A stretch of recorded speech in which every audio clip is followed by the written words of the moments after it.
আসসালামু আলাইকুম ভিউয়ার্স, আশা করি সকলেই ভালো আছেন। আপনাদের দোয়ায় আমিও ভালো আছি। আজকের বিষয়টি হচ্ছে আপনার সৌদি আরবের ভিসায় যদি স্পন্সরের জায়গায় জিরো থাকে ঠিক এরকম, তাহলে আপনি এটা থেকে কি বুঝতে পারবেন বা এই স্পন্সর নেমের জায়গায় কেন তারা জিরো দিয়ে রাখে, মানে শূন্য দিয়ে রাখে, এবং আপনি এই বিষয়টি কিভাবে পাসপোর্ট নাম্বার দিয়ে চেক দিবেন এবং এই বিষয়তে কোন কোন বিষয়গুলো একজন প্রবাসীকে চেক দিতে হয়, যে ভিসার মালিকের নাম অথবা পেশা এবং ভিসাটি আসল না নকল, এবং এই বিষয়টি কি ডাইরেক্ট কোম্পানি ভিসা না সাপ্লাই কোম্পানি ভিসা। আর স্পন্সর নেমের জায়গায় যদি শূন্য থাকে তাহলে সেটি কি ডাইরেক্ট কোম্পানি হয় না সাপ্লাই কোম্পানি হয়, সেটি আজকের ভিডিওতে আমি বিস্তারিত আলোচনা করব। এই জন্য অবশ্যই ভিডিওটি প্রথম থেকে লাস্ট পর্যন্ত দেখবেন। টেনে টেনে দেখলে কিছুই বুঝতে পারবেন না। আরেকটি কথা, যদি আপনারা আমার এই ইউটিউব চ্যানেলটি এখনো সাবস্ক্রাইব করে না থাকেন তাহলে অবশ্যই চ্যানেলটি সাবস্ক্রাইব করে দিবেন এবং বেল আইকন বাটনটি বাজিয়ে দিবেন। আর যদি ফেসবুক পেজ থেকে দেখেন তাহলে অবশ্যই আমার ফেসবুক পেজটি ফলো, লাইক, কমেন্ট, শেয়ারের মাধ্যমে অন্য বন্ধুদের দেখার সুযোগ করে দিবেন। তাহলে চলেন শুরু করি। এই জন্য প্রথমে আমরা আমাদের মোবাইলের যে কোনো একটি ব্রাউজার ওপেন করে নিব। আপনি আপনার মোবাইলে ব্রাউজারটি ওপেন করে নিতে পারেন। তারপর সার্চ অপশনে একটি অ্যাড্রেস লিখবেন, BISA, বাংলা চলে এসেছে, আমি ইংলিশ করে নেই, BISA visa dot MOFA dot gov.se, এতটুকু লিখে আমরা সার্চ করি।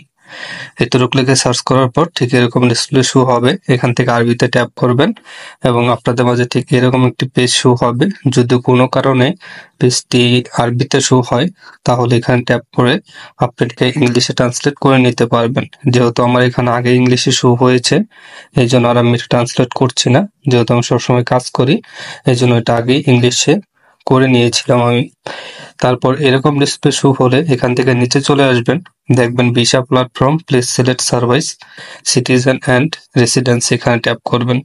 আমরা যেই অপশনটির মাধ্যমে এটি চেক দিব সেই অপশনটি এখানে থাকবে না, আমাদের এটি বের করে নিতে হবে এই সার্চ অপশনের মাধ্যমে। এখানে ট্যাপ করে একটি লেখা লিখতে হবে, FIND, ফাইন্ড, এতটুকু লিখলে এই অ্যাপ্লিকেশনটি শো হবে।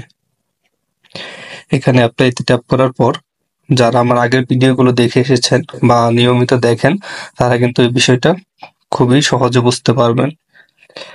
এখানে দেখেন প্রথমে আমি তার পাসপোর্ট নাম্বারটি দিয়ে নিব, তারপর কারেন্ট ন্যাশনালিটি, সে কোন দেশে, ভিসা টাইপ, ওয়ার্ক ভিসা দিব, এখানে ভিসা ইস্যুইং অথরিটি, ভিসাটি কোথা থেকে সংগ্রহ করেছে, এই সংখ্যাগুলো এখানে উঠিয়ে সার্চে ট্যাপ করব।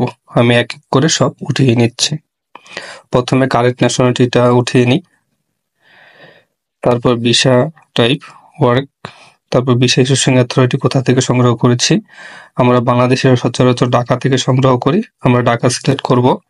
আর এই সংখ্যাগুলো রিফ্রেশ করে এখানে আমি উঠিয়ে নিব 291205। এতটুকু দেওয়ার পর এখন হচ্ছে আসল কাজটি, পাসপোর্ট নাম্বারটি উঠিয়ে নিতে হবে। গোপনীয়তার জন্য পাসপোর্ট নাম্বারটি আমি লিখে রেখেছি।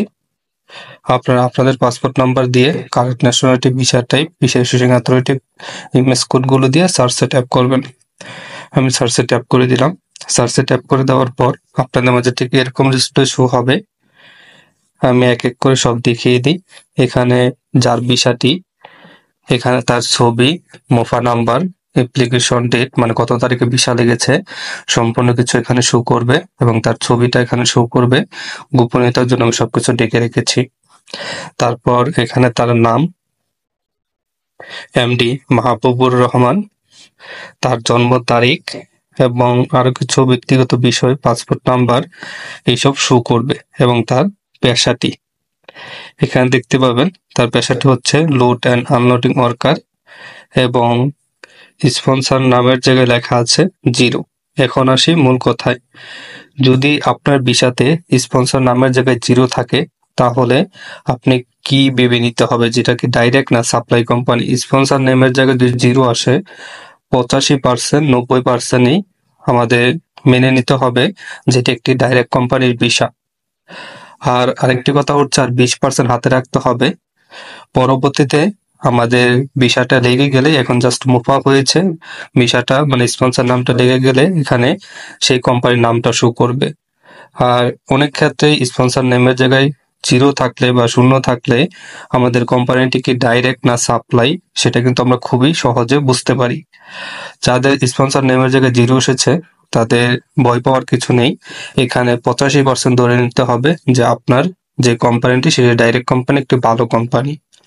আশা করি ভিডিওটির মাধ্যমে আপনারা সবকিছু ক্লিয়ার ভাবে বুঝতে পেরেছেন যে স্পন্সর নামের জায়গায় কেন জিরো থাকে এবং জিরো থাকলে কি কি সুবিধা পাওয়া যায় এবং কি কি অসুবিধা হয়, সবকিছু কিন্তু মোটামুটি আপনাদের কাছে ক্লিয়ার হয়ে গিয়েছে। যেহেতু তার ভিসার এখানে স্পন্সর নেমের জায়গায় জিরো আছে, সেক্ষেত্রে আমরা বুঝতে পারছি 85% যে তার কোম্পানিটি ভালো হতে পারে। এখন কোম্পানির নাম আসার পর আমরা আবার চেক দিতে পারবো যে কোন কোম্পানিটা কি নাম। আমি পরবর্তীতে আবার এরকম একটি ভিডিও আপনাদের মাঝে আমি উপস্থাপন করব, মানে দেখিয়ে দিব যে ভালো একটি কোম্পানি স্পন্সর নেমের জায়গায় জিরো কেন থাকে অথবা খারাপ কোম্পানির ক্ষেত্রে জিরো কেন থাকে না, সবকিছু কিন্তু ভিডিওতে আমি ক্লিয়ার করব পরবর্তী একটি ভিডিওটিতে। এখানে দেখেন কিন্তু জিরো এসেছে। আর এখানে তার পেশাটি আছে লোড অ্যান্ড আনলোডিং ওয়ার্কার।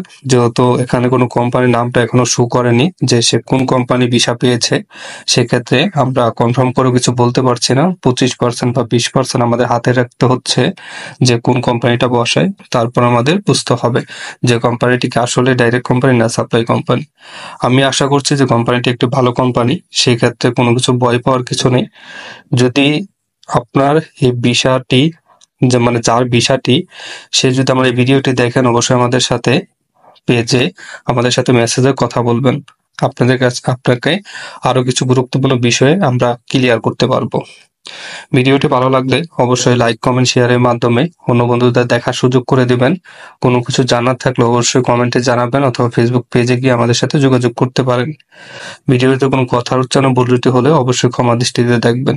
আর বেশি বেশি আমাদের ইউটিউব চ্যানেলের ভিডিওগুলো, ফেসবুক পেজের ভিডিওগুলো শেয়ার করতে বলবেন না।